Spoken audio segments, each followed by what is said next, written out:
ক্যারিয়ারে নায়ক হিসেবে যেমন ছিলেন হার্দ্র, তেমনি পরিচালক হিসেবেও জমকালো সব সিনেমা উপর দিয়েছেন রাকেশ রোশন।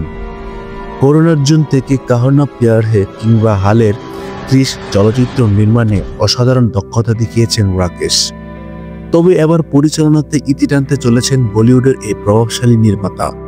আর ছেলের সঙ্গে 34 হতে যাচ্ছে তার সিনেমা, এমনটাই জানালেন রাকেশ রোশন।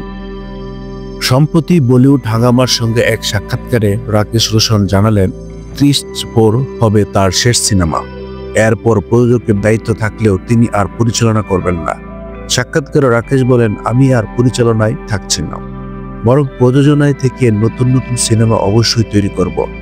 তবে এটা বলতে পারি 34 তৈরি করবই, হয়তো একা নয়, আমার সঙ্গে অন্যান্য পরিচালক থাকবে, তবে নিশ্চিত 34 তৈরি হবেই। বলিউডের নেটিজেনদের একটি জোরালো মতবাদ এই যে বাবা রাকেশ রোশনের হাত ধরেই সুপারস্টার হয়েছেন হৃতিক রোশন। রাকেশের সিনেমায় অভিনয় করলেই হৃতিকের কপালের সুপারহিট জুটে।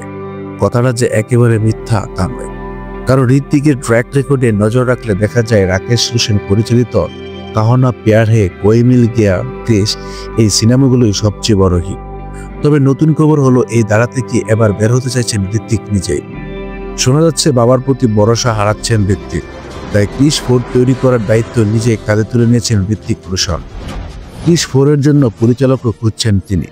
যে আবাস রাকেশ রোশনের প্রতি মিলল শেষ পর্যন্ত। রাকেশ একা নন, আরও একজন দায়িত্বে থাকবে সিনেমাটি পরিচালনার দায়িত্বে।